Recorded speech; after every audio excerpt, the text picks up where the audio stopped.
하나님이 쓰시는 사람 엠마오의 두 제자라고 하는 제목으로 말씀을 선포하겠습니다. 자, 오늘 본문의 배경은 이렇습니다. 예루살렘에서 동쪽으로 내려가면 여리고성이 나오고 서쪽으로 10km 정도 내려가게 되면 엠마오라고 하는 동네가 나옵니다. 지금 예수님의 두 제자가 실망과 슬픔에 젖어서 황혼역 엠마오로 내려가고 있습니다. 이보게, 나는 정말 예수님께서 그렇게 허망하게 십자가에 달려 돌아가실 줄 난 몰랐다네. 백성들의 희망이고 이 민족의 메시아가 될 줄 나는 알고 따라갔는데 너무 허망하지 않나? 나도 그렇다네. 자, 바로 그때 낯선 길손 한 사람이 나타나서 두 제자와 함께 동행하셨습니다. 이 길손은 두 제자에게 성경의 말씀을 해석하기 시작했습니다. 자, 창조가 없는 신앙, 부활이 없는 신앙은 의미 없는 종교이기 때문에 예수님께서는 부활하셨다고 하는, 요약하면 그렇습니다. 자, 어느덧 발길은 엠마오에 다다랐고 저녁이 되어서 저녁이나 함께 나누자라고 식탁을 준비하고 함께 식사를 하려고 하는데 바로 그 순간 이 제자들이 눈이 뜨이게 되었습니다. 그래서 예수님 줄 알고 예수님, 그 품에 안기려고 하는 순간 예수님은 사라지고 안 계셨습니다. 예수님께서 부활하셨구나. 여인들이 그렇게 이야기하고 다녔던 예수님이 과연 부활하셔서 지금 우리 앞에 계셨었구나. 우리가 이러고 있을 때가 아니지. 다시 예루살렘으로 올라가세. 공포와 절망, 불안과 낙심에 사여 엠마오로 내려갔던 그 제자들은 희망과 용기, 기쁨과 감격을 안고 지금 예루살렘으로 올라가고 있습니다. 자, 여기까지가 오늘 본문의 말씀이고 엠마오 도상에서 있었던 두 제자의 사건이었습니다. 자, 제자들이 걸어간 엠마오의 길은 첫째는 내려가는 길이었습니다. 13절 말씀 제가 읽습니다. 그날에 그들 중 둘이 예루살렘에서 25리 되는 엠마오라 하는 마을로 가면서, 자, 여기 보면은 예루살렘에서 엠마오는 내려가는 길입니다. 지리적으로 보면 내려가는 길이죠. 자, 그런데 여기서 내려가는 길은 단순히 지리적인 이야기만 하는 것 아닙니다. 엠마오 길은 낙심의 길이었습니다. 절망과 좌절과 낙심의 길이었습니다. 희망을 잃어버린 길이었습니다. 사랑하는 여러분, 지금 신앙의 열정을 잃었습니까? 인생에 희망이 보이지 않습니까? 뭔가 불만스럽고 원망스럽고 못마땅합니까? 그렇다면 지금 우리는 엠마오 도상에 서 있는 사람입니다. 엠마오 길 두 번째는 슬픔의 길이었습니다. 17절입니다. 예수께서 이르시되 너희가 길 가면서 서로 주고받고 하는 이 이야기가 무엇이냐 하시니 두 사람이 슬픈 빛을 띠고 머물러 섰더니, 여기 보니까 슬픈 빛 그랬어요. 우리는 엠마오 도상에 있는 두 제자는 슬픈 마음을 가지고 있었습니다. 거기는 내일을 기약할 수 없어서 모든 것을 잃어버린 듯하여 목 놓아 울 수밖에 없는 눈물의 길, 슬픔의 길이었습니다. 자, 지금 위로가 필요하십니까? 누군가에게 하소연하고 싶고 누군가의 가슴에 묻혀서 펑펑 울고 싶습니까? 자, 그렇다면 지금 나는 엠마오 도상에 서 있는 슬픔을 가진 제자리예요. 자, 생각해보면 우리 인생은 어차피 너도 나도 나그네입니다. 엠마오로 내려가는 사람들이요, 슬픈 퇴화의 길입니다. 예수 없는 인생의 종착점은 너나 나나 할 것 없이 죽음뿐입니다. 희망은 없습니다. 죽음이라고 하는 숙제 앞에서 진시황에 불러쳐도 동방서기, 삼층갑자의 동방서기의 몸부림도 철학도 종교도 무능함을 드러내고 말았습니다. 자, 15절입니다. 그럼 어떻게 우리는 엠마오 길에서 벗어날 수 있을까요? 15절에 그들이 서로 이야기하며 문의할 때에 예수께서 가까이 이르러 그들과 동행하시나 절망 중에 있던 제자들에게 우리 예수님 찾아오셨습니다. 우리 예수님께서 찾아오시면 모든 문제는 해결됩니다. 실망한 베드로, 베드로가 갈릴리 바다에서 고기를 잡고 있을 때에 부활하신 우리 예수님께서 베드로를 찾아가셨습니다. 믿지 못하고 방황하는 도마를 찾아가셔서 예수님께서 친히 그 몸을 보여주셨습니다. 예수님을 핍박하고 다니는 그 바울 사도, 그에게 예수님께서 부활하신 몸으로 찾아가셨습니다. 길 잃은 양을 찾아오셨고 병든 양을 찾아가셨습니다. 그리고 죄인을 찾아오셨습니다. 이 시간 우리 예수님께서 나를 찾아오시면 슬픔이 변하여 기쁨이 될 줄 믿으시길 바랍니다. 낙심이 변하여 여러분 가운데 소망이 생길 줄 믿으시길 바랍니다. 절망이 기적적으로 바뀌고 미움이 사랑으로 바뀌어집니다. 우리 부활이 예수님 찾아오시면 죽음이 변하여 영생의 길로 들어간다는 사실을 믿으시는 여러분 되시길 주 이름으로 축복합니다. 자, 일찍이 괴테는 이런 말을 했습니다. 인생은 부활하신 예수 그리스도를 만나기까지 아무리 화려한 성공적인 삶을 산다 할지라도 처량한 나그네에 불과하다라고 했습니다. 평생 대학생 선교를 위해서 헌신해왔던 로슈 맥도르라고 하는 분은 이렇게 이야기했어요. 자, 예수 그리스도의 부활이 없다면 기독교는 물론 인류 역사는 사기극이다. 자, 그러나 예수 그리스도의 부활이 사실이라면 부활의 신비를 알지 못하는 사람들에겐 최대의 비극이 될 것이다. 그라고 이야기했습니다. 자, 기독교는 절망으로 끝나는 종교가 아니에요. 우리 기독교는 그 안에 희망이 있습니다. 기독교는 죽음으로 무덤으로 끝나는 종교가 아니에요. 기독교에는 부활이 있습니다. 기독교는 십자가로 끝나는 종교가 아닙니다. 거기 더 풍성한 축복이 숨어 있습니다. 요한복음 14장 6절에 보니까 예수께서 이르시되 내가 곧 길이요 진리요 생명이니 나로 말미암지 않고는 아버지께로 올 자가 없느니라. 우리 예수님은 길이십니다. 우리 예수님 만나면 안 보이던 길이 보이기 시작합니다. 여러분 앞에 캄캄한 암흑이 도사리고 있습니까? 그런데 오늘 우리 예수님께서 부활하신 예수님께서 하신 말씀이 뭡니까? 예수님은 길이다라고 했습니다. 갈 길 몰라 방황하는 사람들 예수님 만나면 해결된다고 하는 거예요. 예수님은 생명이십니다. 예수님 만나면 몸이 건조했던 그 삶에 희망이 생기고 소망이 생기고 풍성함이 생기는 겁니다. 우리 예수님 만나면 우리의 모든 답답한 문제들 해결함 받을 수가 있습니다. 자, 러시아 인문호 도스토예브스키가 이런 말을 한 적이 있습니다. 우리는 희망 없이는 살 수 없다. 희망 없이 산다는 것은 삶을 중단하는 것이다. 그렇습니다. 우리 인간은 희망 없이 소망 없이 살아갈 수 없는 존재입니다. 2차 세계대전 당시 무려 2만 명의 미군이 일본의 포로로 잡혔습니다. 그 가운데 2차 대전이 종료될 때 보니까 8천 명이 죽었다고 하는 거예요. 어마어마한 수가 죽었습니다. 2만 가운데 8천 명의 포로가 죽었다. 이거 큰 사건이잖아요. 종전 후에 미 국방성에서 조사단을 보내서 쭉 살펴보니까 그 죽은 사람들 대부분이 놀랍게도 굶주렸어. 그리고 가혹한 학대로 또 질병으로 죽은 것이 아니고 희망 때문에 죽었다고 하는 거예요. 절망 때문에 죽었다고 하는 겁니다. 나는 이제 집으로 돌아갈 수 없다. 사랑스러운 아내가 있고 자녀가 있는 집으로 돌아갈 수 없다라고 하는 절망이 그들을 지배하기 시작하니까 그들이 거기에서 쉽게 사람들이 죽어가더라고 하는 거예요. 심리학자들이 시험을 해보았습니다. 쥐를 잡아서 도관에 넣고 빛이 들어가지 않도록 암흑 상태로 만들었습니다. 그랬더니 그 도관에 갇혀있는 쥐가 3분 만에 죽었다고 하는 거예요. 자, 그런데 한 줄기 가느다란 빛을 넣었습니다. 그랬더니 그 도관에 갇혀있는 쥐는 32시간을 살았습니다. 무려 720배를 더 산 겁니다. 문제는 소망입니다. 희망입니다. 오늘 본문 16절에 보면 그들의 눈이 가려져서 그인 줄 알아보지 못하거늘 라고 했습니다. 자, 마음의 눈이 가려워져서 영적인 눈이 감겼다고 하는 이야기예요. 우리가 보이는 이 육체의 눈이 다가 아닙니다. 우리에게는 영적인 눈을 또 가지고 있습니다. 그래서 죽음을 앞둔 사람들은 우리가 상상하진 못할 세계를 미리 바라보는 사람들이 굉장히 많습니다.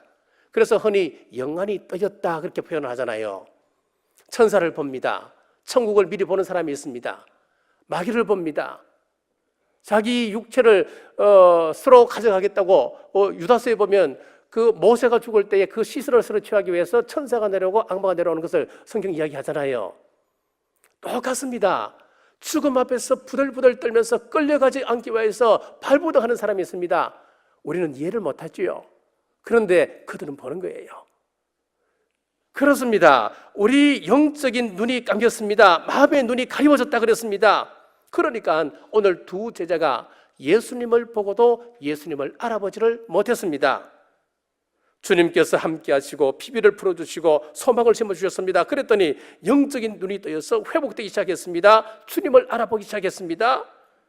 아, 예수님 고백하고 예수님 만난 후 소망을 회복했습니다. 발길을 돌이켜 이제 예루살렘으로 올라갑니다. 33절입니다.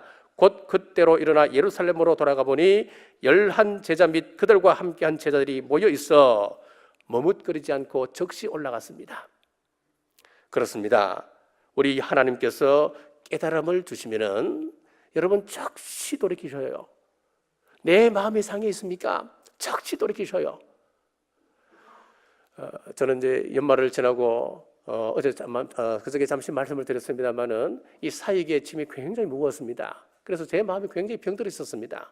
마음의 기쁨도 없었고 불평이 막 속에서 막 올라오기 시작하는 거예요.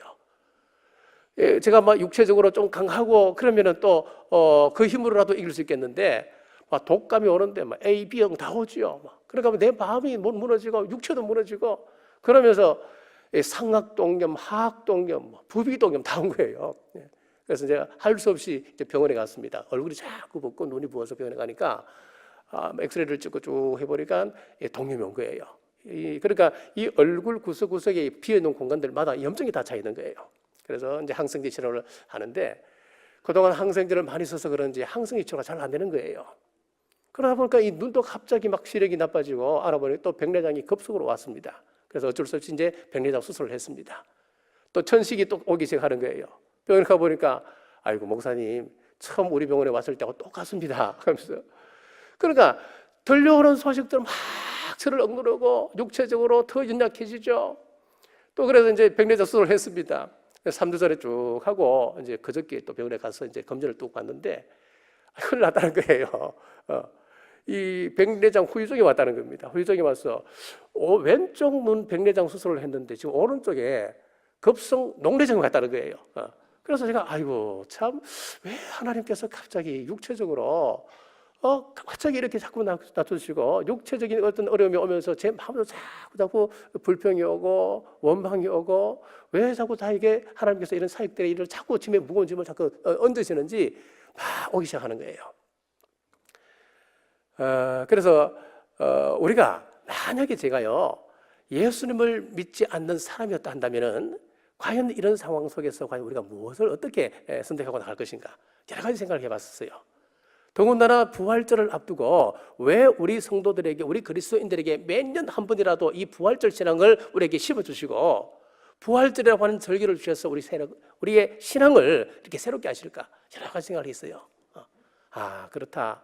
엠마오에 내려가는 그 두 제자들처럼 우리가 살아가고 있는 하루하루의 삶이 엠마오 도상에 있는데 그 도상 속에서 우리가 하나님의 말씀을 깨닫고 순간순간 깨달음을 주실 때에 즉시 돌이키는 그 신앙을 우리에게 회복시켜 주신다. 우리가 이 신앙을 회복하고 날마다 이 신앙을 새롭게 하지 아니하면은 이 험악한 세상 속에서 우리는 승리할 수 있는 사람은 아무도 없습니다. 내 마음을 지킬 수 있습니까? 없습니다, 여러분. 제가 성경을 그렇게 읽고 성경을 그렇게 열심히 연구하려고 애를 내려서도 순간순간 현실이 제 눈앞에 먼저 다가오는데요. 그런데 참 감사한 건요. 제가 이제 기독교 연합회 회장을 하면서 주위 분들이 많이 도와주셔요. 우리가 알아서 하겠다고. 좀 쉬시라고. 그 사람들 그런 사람들이 아니었었어요. 굉장히 목회자들 세계에 보면은 이기적이고 그렇잖아요. 그런데 올해 분위기가 임원회 분위기가 확 달라졌습니다.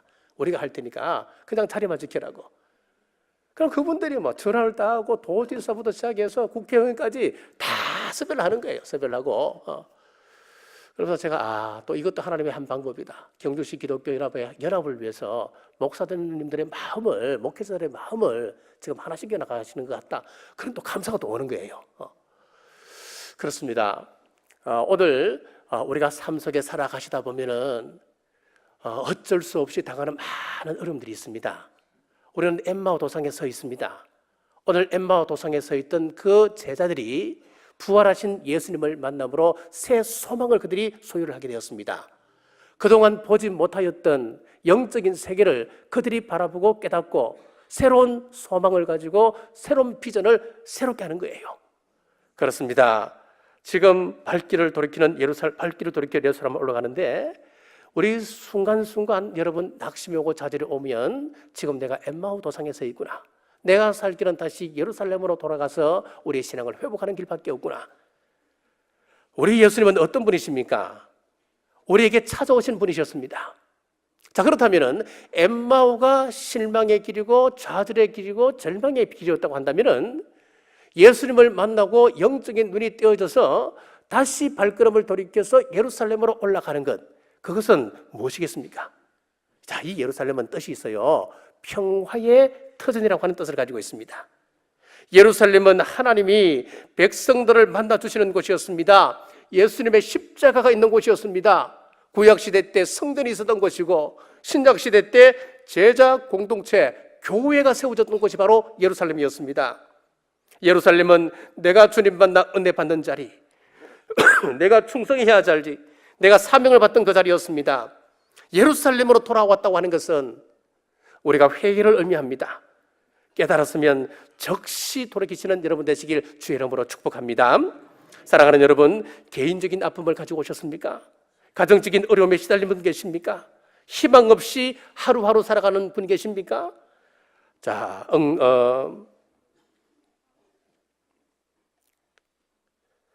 그리고 죽음의 문제를 해결하지 못한 분 계십니까? 답답하여서 누군가에게 하소연하고 싶고 울고 싶은 분 계십니까? 자, 지금 내려가는 엠마오 도상에 여러분들은 서 있습니다. 외롭고 고독한 인생에 오셨습니까? 슬픈 엠마오의 길입니다. 자, 그러면은 주님 만날 수 있는 기회입니다. 우리 주님 만날 수 있는 찬스가 왔습니다. 오늘 우리에게는 돌아갈 예루살렘이 있습니다.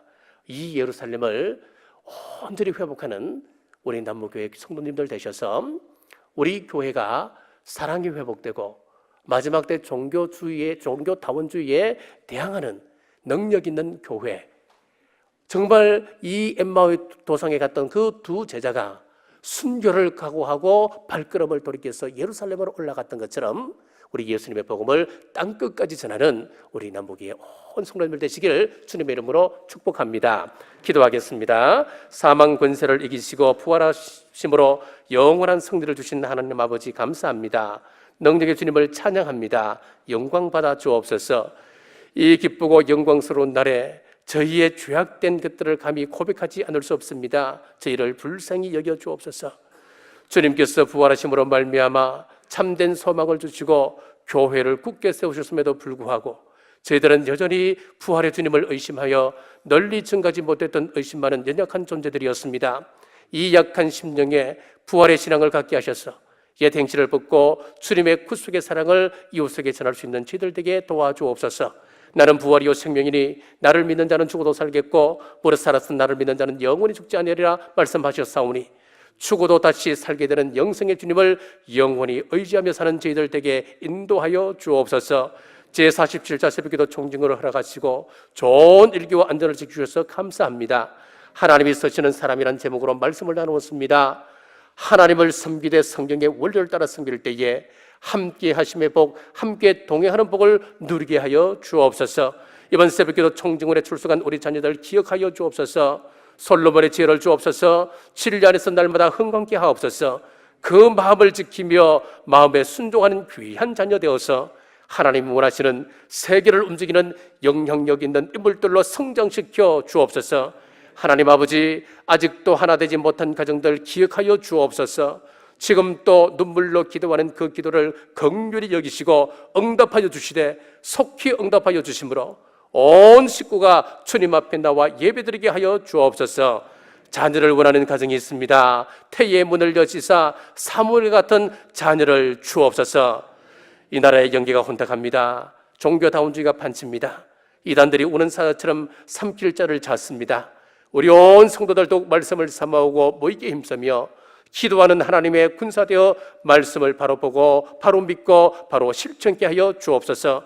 이 나라를 지켜 주옵소서. 주님께서 지키시지 않으시면 안 됩니다. 북한이 핵야욕을 포기케 하고 주님 원하시는 때에 평화적인 방법으로 통일을 허락하여 주옵소서. 4월 8일 일꾼을 세웁니다. 주님 원하시는 일꾼들로 세워져서 우리 교회가 종교다운주의에 맞서 진리를 더 굳건히 하는 교회 세우게 하여 주옵소서.